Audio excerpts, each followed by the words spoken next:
Pemirsa, apa kabar? Mari kita ikuti Warta Berita PTS tanggal 10 April. Kebijakan tarif baru Amerika telah berubah arah.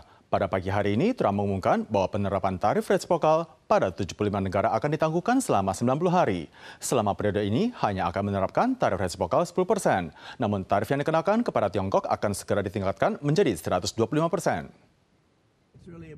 Presiden Donald Trump mengumumkan penangguhan kebijakan tarif tanggal 9 waktu Amerika Timur. Trump menyampaikan, bagi negara yang tidak mengenakan tarif balasan dalam seminggu terakhir akan diberikan penangguhan selama 90 hari. Selama periode ini, tarif tetap akan berada di tingkat 10%. I think it probably came together early this morning, fairly early this morning, just wrote it up. Trump menjelaskan bahwa kebijakan tarif berubah drastis karena ia melihat pasar telah bereaksi berlebihan. Ia mengklaim bahwa kebijakan harus tetap fleksibel. Namun terhadap RRT yang mengumumkan pemberlakuan tarif balasan sebesar 84% tanggal 9, Trump mengumumkan bahwa tarif bukan cuma tidak akan ditangguhkan, namun akan dinaikkan menjadi 125%. Perang tarif antara dua negara adik kuasa terbesar di dunia telah memasuki tahap kritis.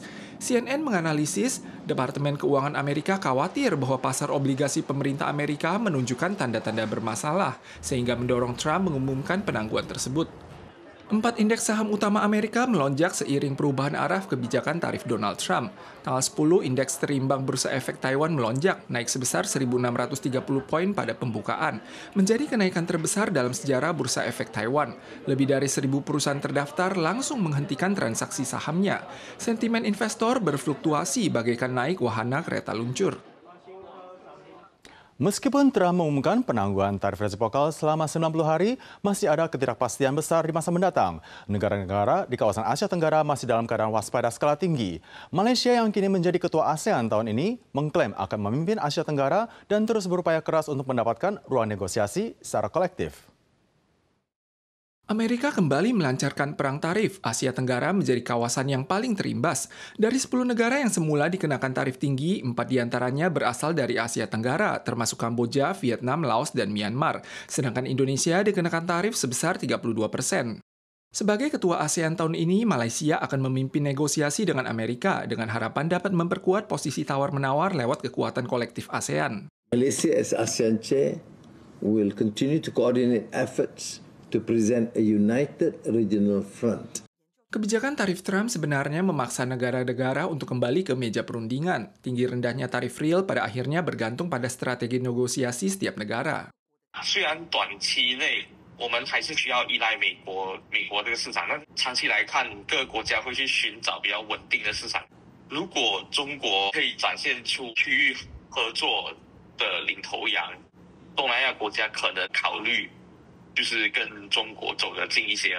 大马的电子经销商就担忧未来可能重演货物滞销的噩梦，而台商则观察是否未来会面临更残酷的价格战。其实因为关税战它不是今天才开始，中国的产品一直低价倾销来马来西亚，或者是利用东南亚做转口，那其实对我们本地的市场的价格的破坏力已经很大了。 Asia Tenggara dulunya merupakan penerima manfaat terbesar dari strategi RRT plus 1. Sekarang rantai pasokan global bergeser ke tata letak yang lebih terdesentralisasi dan beragam. 所有的商家都要 diversify 那个 supply chain， 不只局限在东南亚，你可能东南亚加一，再找一个可能非洲的再加一，再阿拉伯的再加一，它至少还没这么伤嘛。 Dari penerima dividen hingga sosok di garis terdepan perang tarif, peran Asia Tenggara dalam rantai pasokan global sedang diuji ulang.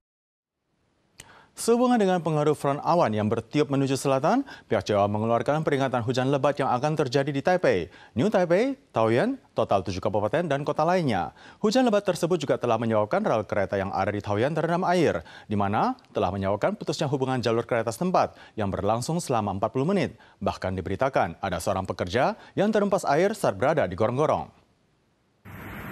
Hujan deras kali ini tidak hanya membanjiri jalur kereta api di beberapa kawasan di Taoyuan, jalur lalu lintas pun terhenti untuk sementara waktu, dengan 3 jalur kereta tertunda hingga 40 menit. Selain itu dilaporkan ada seorang pekerja di Jalan Taote terhempas air di gorong-gorong. Petugas damkar segera melakukan pencarian, namun hingga kini masih belum menemukan keberadaan pekerja tersebut. Jalan lintas tengah pulau anjlok tanggal 9 malam hari. Banyak tanah dan batu longsor menyebabkan kemacetan lalu lintas. Untungnya saat itu tidak dibuka untuk lalu lintas dan tidak ada orang yang terluka ataupun juga kendaraan. Jalan tersebut hingga kini telah beroperasi kembali. Banyak orang yang pernah mengalami saat telepon berdering dan diangkat, namun langsung ditutup. Ternyata ini merupakan metode penyaringan nomor. Tujuannya adalah untuk mengkonfirmasi apakah nomor tersebut digunakan oleh seseorang. Pakar menyarankan warga untuk mengabaikannya, guna menghindari praktek pemasaran atau penipuan di masa mendatang. Banyak orang pasti menjumpai pengalaman berikut, telepon berdering saat dijawab panggilannya putus. Ada netizen mengingatkan bahwa ini adalah konsep penyaringan nomor, sehingga perlu memastikan apakah nomor tersebut adalah nomor yang berlaku. 现在不是 AI 会收集声音吗？所以它那个打电话来不出声嘛，其实现在我也是会尽量就是不要出声。 Pakar keamanan informasi membenarkan pernyataan ini. Warga disarankan tidak melakukan tindakan apapun sejak telepon berdering hingga dimatikan, sehingga pihak lain tidak dapat mengidentifikasi panggilan tersebut. Juga jangan menjawab panggilan yang tidak dikenal. 如果你把它接起来的话，可能还会被判定为说这个号码的使用者他是会接电话的，然后来作为进一步可能他未来可能要做行销或者做诈骗的一个名单。 Komplotan penipu sering mengatasnamakan perekrutan sejumlah perusahaan besar, namun sebenarnya ingin menipu rekening nasabah. Jika insentif lowongan kerja tersebut sedemikian menggiurkannya sehingga membuat orang curiga, atau lowongan kerja tersebut baru saja diposting di Facebook atau IG belum lama ini, sebaiknya berhati-hati. Hindari juga menyerahkan akun rekening saat wawancara.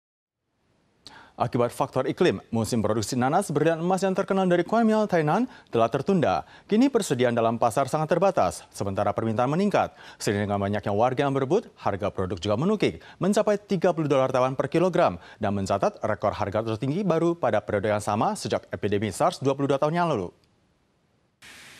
Karena pengaruh iklim, musim produksi nanas di Kuanmiao, Tainan tertunda dan pasokan di pasar terbatas. Harga telah melonjak hingga lebih dari $30 Taiwan per kilogram atau 50% lebih tinggi dari harga rata-rata pada periode yang sama di tahun-tahun sebelumnya, sekaligus mencatat rekor tertinggi dalam kurun waktu 22 tahun terakhir. Pesanan yang terus berlanjut turut membuat Asosiasi Petani segera membeli dan bersaing dengan pedagang grosir.